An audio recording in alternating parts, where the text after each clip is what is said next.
देखिए 33 नंबर प्रश्न पर ध्यान दीजिए। 33 नंबर प्रश्न में कहता है कि राम और मोहन एक फर्म में लाभ को 4:1 में बांटते हुए साझेदार हैं थे। 1/3/2022 को सोहन को फर्म में 1/3 हिस्सा के लिए नया साझेदार बनाया। नया लाभ विभाजन अनुपात दिया हुआ है। तो जब नया लाभ विभाजन अनुपात दिया रहता है तो आपको त्याग अनुपात निकालना पड़ता है। Old ratio minus new ratio करके निकालना पड़ता है ना। सोहन के प्रवेश के दिन 60,000 की एक ज्वाइंट लैब पॉलिसी थी जिसका समर्पण मूल्य 20,000 रुपया है।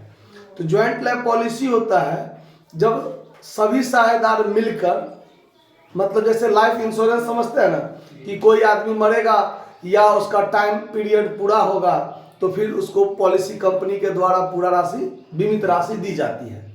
और ज्वाइंट लाइफ पॉलिसी होता है कि जैसे दो साझेदार था ना, राम और मोहन, तो दोनों साझेदार अपने जीवन पर मिल कर लिया था कि दोनों में से कोई भी मरेगा बीच में, मान लीजिए एकाएक, तो वो पूरा का पूरा 60,000 का पॉलिसी था तो 60,000 रुपया कंपनी को मिलता। ठीक है, तो यहाँ मरा उड़ा तो है नहीं कोई, तो उसका पॉलिसी था, समर्पण मूल्य था 20,000। समर्पण मूल्य का मतलब होता है कि अगर पॉलिसी को समय से पहले यदि हम तोड़ते हैं, अगर हम उसको पहले समाप्त करते हैं तो फिर बीमा कंपनी के साथ एग्रीमेंट रहता है कि आपको 20,000 से ज़्यादा हम नहीं दे पाएंगे। ठीक है, तो वो 20,000 रुपया देना है समर्पण मूल्य, अगर बीच में पॉलिसी तोड़ते हैं तो प्रवेश के सब, तो इसमें दो तरह का बातें होता है कि उसका जो प्रीमियम भरते हैं वो आयगत व्यय होता है कि पूंजीगत व्यय। तो अगर सवाल में पूंजीगत व्यय के संबंध में कोई ऐसा चर्चा नहीं किया गया है तो उसको आयगत मानकर ही हम लोग बना लेंगे।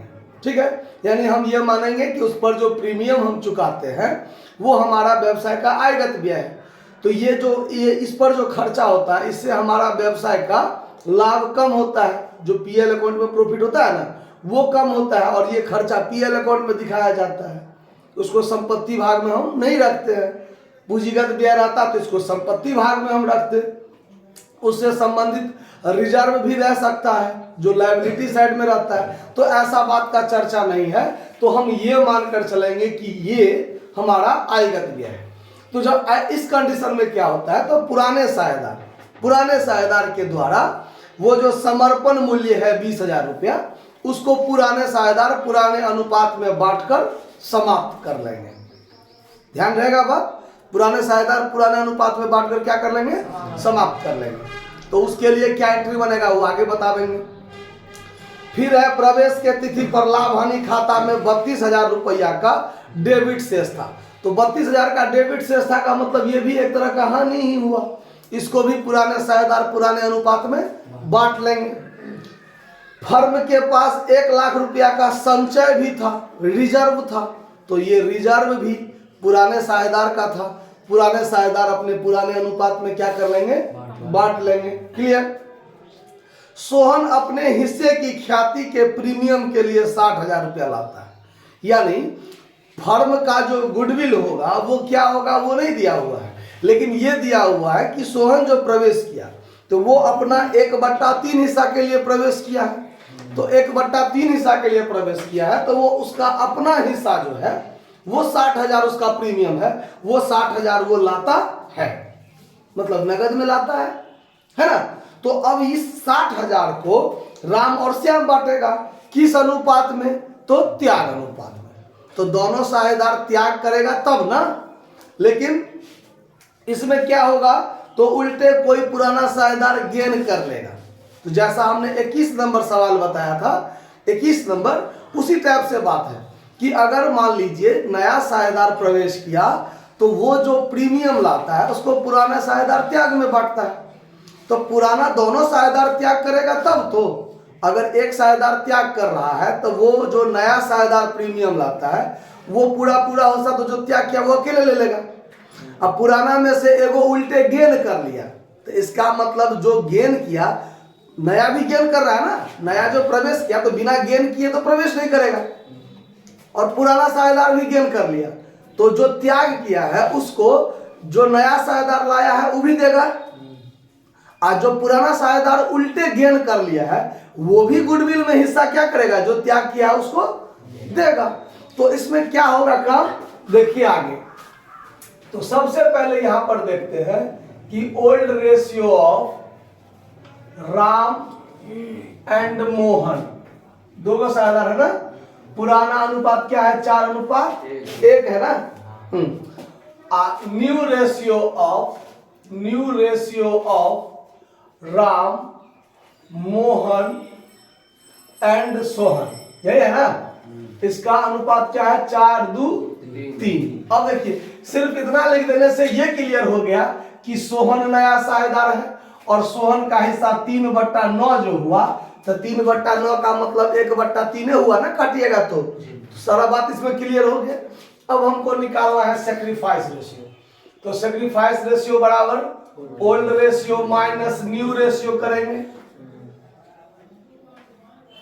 अब चलिए, अब यहां पर क्या करेंगे, तो त्याग करेगा कौन सा, तो जो पुराना है राम और मोहन, दो ही साझेदार त्याग करेगा। तो अब यहां पर पुराना है 4/5, 1/5, नया है 4/9, 2/9। तो एलसीएम हो जाएगा 9×5 = 45, 9×4 = 36 में से 20 गया तो 16/45, यही है ना। 9×4 = 36 और 4×5 = 20, तो 36 में से 20 गया तो 16/45, ठीक है तो है। और फिर 9×5 = 45, 9×1 = 9, 9 - 10 तो -1/45। अब ये देखिए, ये बेचारा उल्टे गेन कर लिया है। क्या कर लिया है, गेन कर लिया है। तो इसका मतलब ख्याति में कुछ हिस्सा ये भी तो इसको देगा। आप जब चेंज इन रेशियो चैप्टर पढ़ रहे थे उसमें हम लोग क्या देखते थे कि जो त्याग किया, यानी ये सेक्रीफाइस किया और ये गेन किया, तो ख्याति में ये इसको हिस्सा देता था ना, कि नहीं देता था। तो वो वाला काम भी करना है, वो वाला काम भी यहाँ करना है। 21 नंबर सवाल में भी यही बात था कि अगर मान लीजिए सिर्फ पुराने साझेदार की बात देखें तो एगो त्याग किया, एगो प्राप्त किया, तो जो माइनस वाला होता था उसको डेबिट करके और जो सेक्रीफाइस करता था उसको क्रेडिट करके पूंजी में एडजस्टमेंट करते थे, ख्याति का एडजस्टमेंट करते थे ना। तो वो वाला काम भी करना है। और नया साझेदार जो प्रवेश के समय गुडविल ला रहा है उसको भी पुराना साझेदार बांटता है। तब पुराना बांटता है किस अनुपात में, त्याग अनुपात में। तो यहाँ तो त्याग अकेले किया है तो वो तो अकेले ले लेगा, जो नया साझेदार जो लाया वो भी अकेले लेगा। ये जो उल्टे गेन किया है तो ये भी ख्याति में हिस्सा देगा इसको, तो इसको ज्यादा मिलेगा ना, मिलेगा कि नहीं मिलेगा। तो ये दोनों काम आपको यहाँ एडजस्ट करना है। तो अब कैसे होगा वो देखिए। अब यहाँ पर ये देखते हैं कि इसका जो नया साझेदार जो 60,000 लाया ये तो क्लियर है, नया साझेदार जो 60,000 गुडविल लाया ये तो क्लियर है कि वो अपना हिस्सा ला रहा है। लेकिन ये जो गेन सेक्रीफाइस करेगा ये तो फर्म का जो टोटल गुडविल होगा उसमें ना इतना हिस्सा का गेनिंग सेक्रीफाइसिंग करेगा। तो पूरे फर्म का गुडविल तो हमको नहीं पता है पता, लेकिन हम पता कर सकते हैं। कैसे, तो देखिए यहां लिखेंगे कि RS 60,000 brought by Sohan for 1/3 share in profit, यानी लाभ में 1/3 हिस्सा के लिए 60,000 वो प्रीमियम के रूप में लाता है ना। यहां एज प्रीमियम लिख दीजिए, as premium for 1/3 share in profit. हो गया, 1/3 हिस्सा के लिए वो सोहन जो है वो 60,000 रुपया प्रीमियम के रूप में लाता है। इसका मतलब ये हुआ कि total goodwill of the firm जो होगा वो कितना हो जाएगा, तो 60,000 × 3 हो जाएगा कि नहीं हो जाएगा। मतलब 1,80,000 पूरे फर्म का गुडविल होगा, तब ना 1/3 हिस्सा के लिए आ रहा है तो 60,000 ला रहा है। इसका मतलब पूरे फर्म का गुडविल कितना होगा, 60,000 में 1,80,000 होगा। अब 1,80,000 पर हम सारा एडजस्टमेंट कर लेंगे। क्या करेंगे, तो देखिए अब ये दोनों जो गेनिंग सेक्रीफाइसिंग किया है वो देखिए कैसे। तो Ram's share Ram's share in goodwill कितना होगा? तो 1,80,000 गुने 16/45 मिलना चाहिए इसको। जैसा हम लोग इस सवाल थोड़ा दूसरे स्टाइल में बता रहे हैं, गौर से समझिए इस बात को, ताकि कभी दिक्कत नहीं होगा, इस टाइप में रहेगा। तो हम लोग जो चेंज इन रेशियो में जो बनाते थे, गुडविल का एडजस्टमेंट करते थे ना, माइनस में प्लस में जो चेंज इन रेशियो निकलता था, उसमें जितना सेक्रीफाइस किया टोटल फर्म के गुडविल में गुना करके निकाल लेते थे, और जो गेन किया उसका भी निकाल लेते थे। तब माइनस वाले को डीआर करते थे और प्लस वाले को क्रेडिट करते थे ना। तो वैसे ही यहाँ काम कर रहे हैं। फर्म का गुडविल 1,80,000 हो गया, तो 1,80,000 में राम का हिस्सा कितना होगा? तो राम कितना त्याग किया है? तो राम तो 16/45 त्याग किया है, तो राम को 16/45 मिलना चाहिए ना। तो हम दे देते हैं, देखिए कैसे। तब 45 से इसको काटेंगे, तब 45 चौका ही कटेगा। 45 चौका 1,80,000 होता है, और उस पर 3 गो जीरो डाल दीजिए, तो 16 चौक 64,000। यानी राम का हिस्सा गुडविल में कितना होना चाहिए? 64,000 होना चाहिए। तो उसको पूरा कर देना पड़ेगा ना। तो देखिए देते हैं कैसे।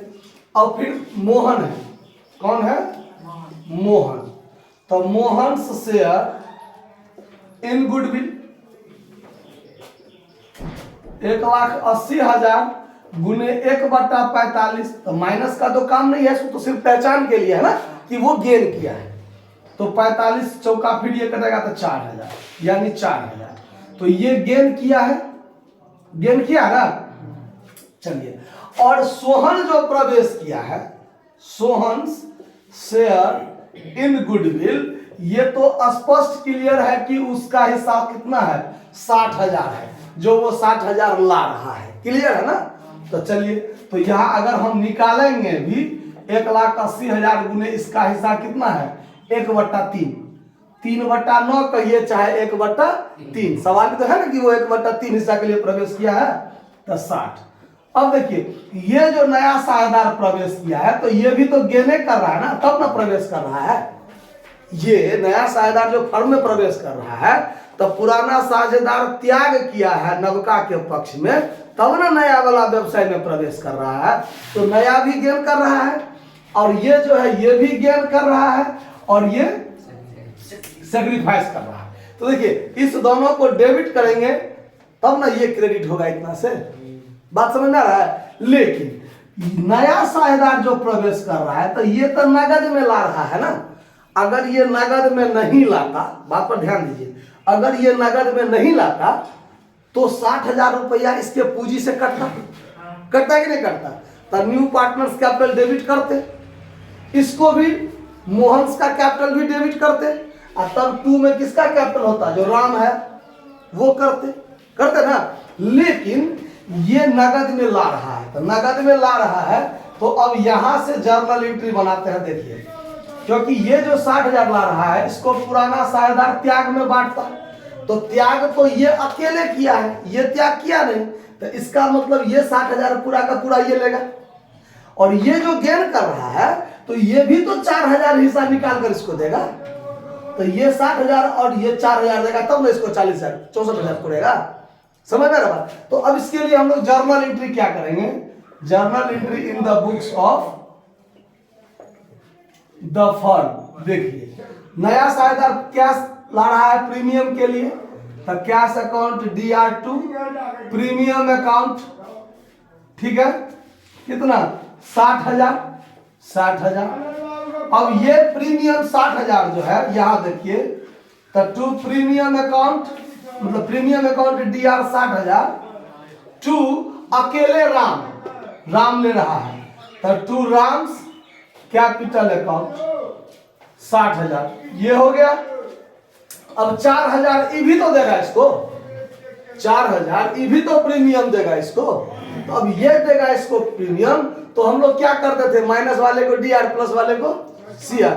तो अब ये जो गुडविल का काम हुआ है, यहां से थोड़ा देखिए कि मोहन्स का कैपिटल भी डेबिट करेंगे, मोहन्स कैपिटल अकाउंट DR, और 2 ये जो 4,000 से इसका पूंजी घटेगा, तो ये पूंजी 4,000 से फिर किसका बढ़ेगा? राम का ही बढ़ेगा। तो 2 Ram's capital account, 2 Ram's capital account. कितना रुपया? 4000। तो राम का पूंजी यहाँ भी 4000 से क्रेडिट हुआ, राम का पूंजी यहाँ भी 60,000 से क्रेडिट हुआ, तो राम का पूंजी 64,000 से क्रेडिट हो गया ना, उसको 64,000 मिल गया ना, तो ये वाला काम हो गया, बात खत्म। अब प्रवेश के समय जो गुडविल का एडजस्टमेंट था वो हो गया, ठीक है। मतलब राम अकेले त्याग किया था, जो त्याग में जो नया साझेदार है वो भी प्राप्त किया, तब प्रवेश किया है, एगो पुरन के था वो भी गेन कर लिया, तो दोनों आदमी मिलके इसको प्रीमियम पूरा दिया, ये भी खुश ये भी खुश, कोई दिक्कत नहीं। तो ये काम हो गया। अब है क्या, बैलेंस शीट में जो पहले से कुछ कुछ चीज है, जैसे जनरल रिजर्व, पीएल अकाउंट, ये आइटम सब है ना, और जैसे समर्पण मूल्य है, तो इसको तो पुराने साझेदार ही बांटेगा, पुराने अनुपात में ही बांटेगा। तो इसके लिए क्या होगा, एंट्री देखिए। तो जब joint lab policy surrender value है दिया हुआ, तो उस ज्वाइंट लैब पॉलिसी के सरेंडर वैल्यू को पुराने साझेदार पुराने अनुपात में क्या करेंगे, बांट लेंगे। तो यहां लिखेंगे joint life policy account DR to, पुराना साझेदार कौन है, राम, तो राम्स कैपिटल अकाउंट, और टू मोहन्स कैपिटल अकाउंट, ठीक है। तो वो 20,000 रुपया जो है उसको बांट लेगा, किस अनुपात में, पुराने अनुपात में, 4:1 में।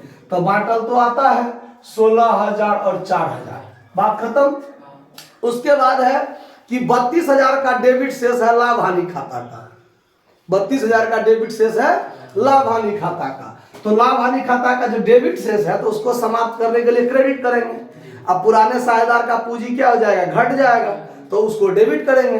तो Ram's capital account, Ram's capital account DR, Mohan's capital account DR, और टू क्या हो जाएगा, PL account, to PL account. कितना कितना रुपया था, क्या तो 32,000 है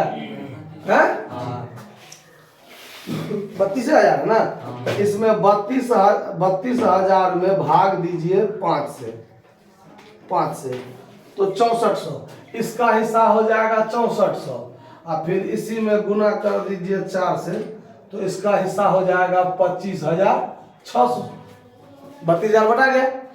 अब इसके बाद जनरल मतलब रिजर्व जो है, फर्म के पास 1 लाख का रिजर्व भी था, तो उसको भी पुराना साझेदार पुराने अनुपात में बांट लेंगे। तो रिजर्व तो क्रेडिट शेष होता है, ये फायदा का बात है ना, तो रिजर्व को डेबिट करेंगे। क्या करेंगे, रिजर्व को डेबिट करेंगे। तो रिजर्व अकाउंट DR कितना से, 1 लाख से, और 2 में हो जाएगा Ram's capital account, Ram's capital account, और 2 हो जाएगा Mohan's capital account, Mohan's capital account. 80,000 और 20,000, 4 अनुपात 1 में, सब पुराने अनुपात में बताएगा, कोई दिक्कत, समझ में आ रहा है ना बात। तो ये सवाल आपका बनकर क्या हो गया, तैयार हो गया। मेन सवाल में कोई जगह बांटे, अगर मान लीजिए ये गेन पुराना वाला यदि ये गेन नहीं करता, तब तो सवाल हल्का था, तब तो दोनों का त्याग था, इस 60,000 को त्याग अनुपात में दोनों आदमी बांट लेता, लेकिन ऐसा हुआ नहीं। पुराना वाला में से एगो उल्टे क्या कर लिया, गेन कर लिया, इसीलिए इतना ज्यादा दिमाग लगाने वाली बात। 21 नंबर में भी यही बात है, 21 नंबर में भी यही बात था, ठीक है। तो उस समय में भी यदि आपको कंफ्यूजन हुआ होगा, तो अब एक बार उसको रिमाइंड कर लीजिएगा, सवाल बन जाएगा, हल्का होगा, नोट कर लीजिए। धन्यवाद।